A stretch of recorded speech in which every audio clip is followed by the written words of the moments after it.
I! Fungi!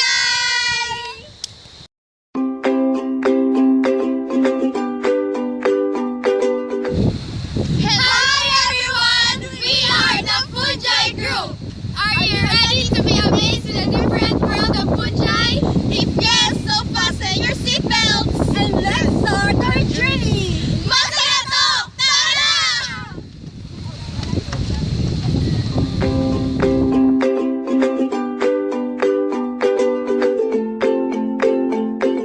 Hello buddies!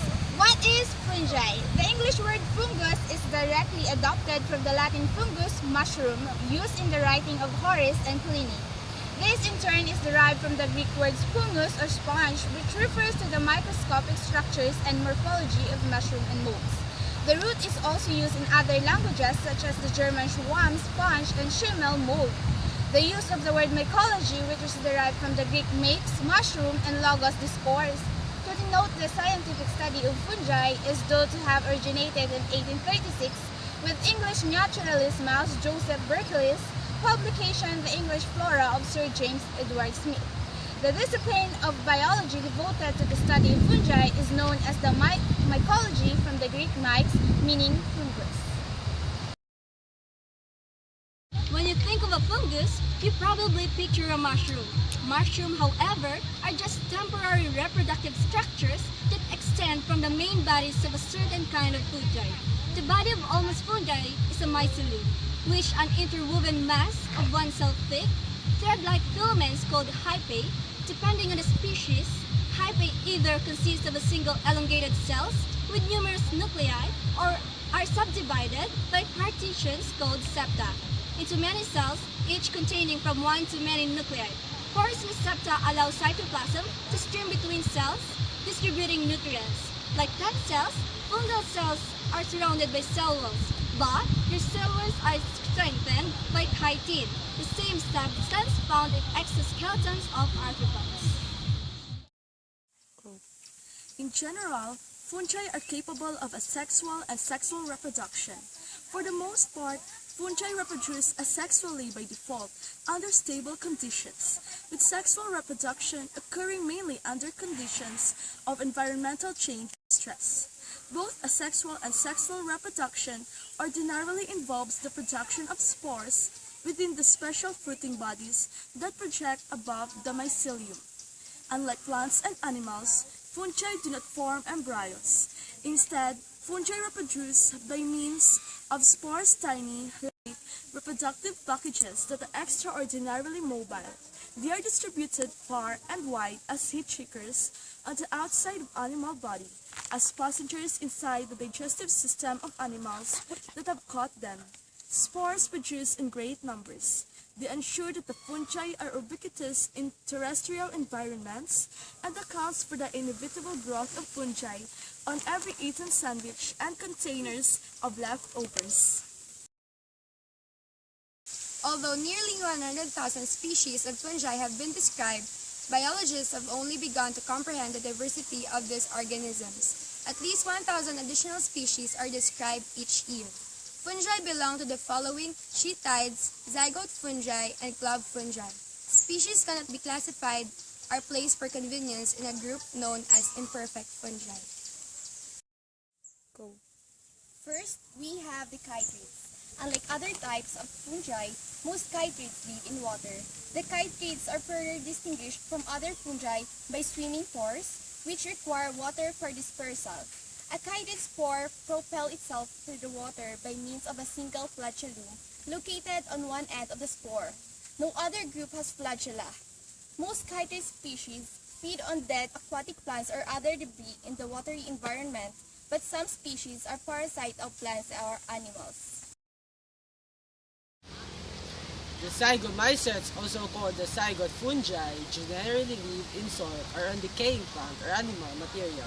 The zygomycetes include species belonging to the genus Rhizopus, which cause the familiar annoyances of softfoot rat and black-bread mold. The somicides also reproduce both sexually and asexually. Asexual spores of sacs fungi are produced at the tips of specialized hyphae. During sexual reproduction, spores are produced by a complex of sequence of events that begins with hyphae and two different mating type fuse. Basidiomytes are called the club fungi because they produce club-shaped reproductive structures. Members of this phylum typically reproduce sexually. Hyphae of different mating types fuse to form filaments in which each cell contains two nuclei, one from each parent. The nuclei do not themselves fuse until the formation of specialized club-shaped diploid cells, called the basidia or the singular basidium, in turn gives rise to the dihaploid reproduction, biospores by meiosis. Our species in sexual structures have not been observed. Systematic place these unclassified forms into a group known as Deuteromycetes or imperfect fungi. The Deuteromycetes do not form a natural evolutionary group of closely related organisms or ancestors. They are a kind of holding pen for species that cannot be fit into one of four fungal phyla. Fungi live in direct contact with another species for a prolonged period. Such intimate, long-term relationships are known as symbiosis. In many cases, the fungal member of a symbiotic relationship is parasitic and harms its host, but some symbiotic relationships are mutually beneficial. One example is lichen. Lichens are symbiotic association between fungi and single-cell green algae or cyanobacteria. Lichens are sometimes described as fungi that have learned to garden because the fungal member of the partnership tends the photosynthesis algal or bacterial partner by providing shelter and protection from harsh conditions. The average person gives little thought in fungi except perhaps for an occasional momentary appreciation for the mushroom and pizza. Nevertheless, fungi affects our life in more ways that we might imagine. Fungi cause the majority of plants' diseases, and some of the plants that they infect are important to humans. In fact, fungal pathogens have a devastating effect on the world's food supply. Especially damaging are the Basidiomycetes plant pests, descriptively called nuts and moths, which cause billions of dollars worth of damage to grain crops. Annually, the fungal impact on agriculture is not entirely negative. However, fungal parasites that attack insects and other arthropods pests can be an antipod ally in pest control. The kingdom fungi include parasitic species that attack humans directly. Some of the most familiar fungal diseases are caused by ascomycetes that attack the skin, resulting in athlete's foot, jock itch, and ringworm. These diseases, though unpleasant, are not life-threatening and can usually be treated with antifungal ointments. In addition to their role as agents of infectious, some fungi produce toxins that are dangerous to humans. On particular concerns are toxins produced by fungi that grow on grains and other foodstuffs that have been stored on too moist conditions. For examples, mold of the genus Aspergillus produce highly toxic carcinogenic compounds known as aflatoxins. Some foods, such as peanuts, seem especially susceptible to attack by Aspergillus. Also positive impacts on human health. The modern era of the life-saving antibiotic medicines was ushered in the discovery of penicillin, which is produced by an ascomycete mold. Fungi make important contributions to human nutrition, the most obvious of which is represented by the fungi that we consume directly, including wild and cultivated basidiomyte, mushrooms, and ascomycetes, such as the morels and rare and prized truffle. Perhaps the most important fungal contributors to our food supply are the single-celled ascomycetes known as the yeast. These yeasts are important in making wine and beer that derive from the fermentation of yeast. Fermentation occurs when yeast extract energy from sugar and as byproducts of the metabolic process. It emits carbon dioxide and ethyl alcohol.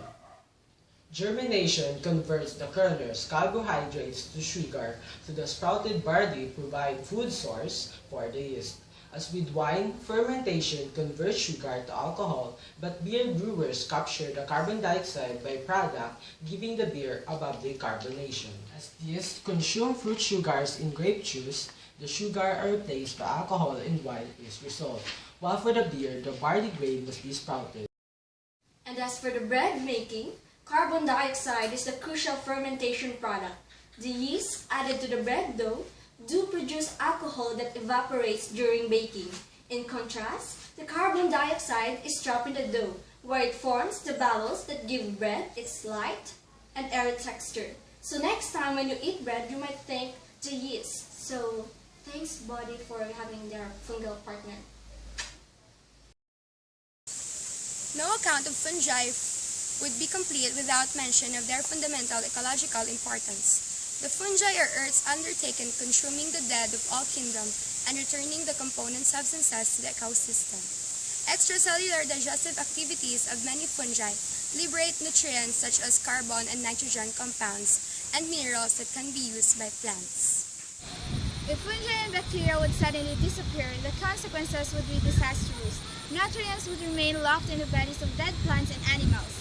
The recycling of nutrients would be into a halt. Soil fertility would rapidly decline and waste organic debris would accumulate. In short, ecosystem would collapse. You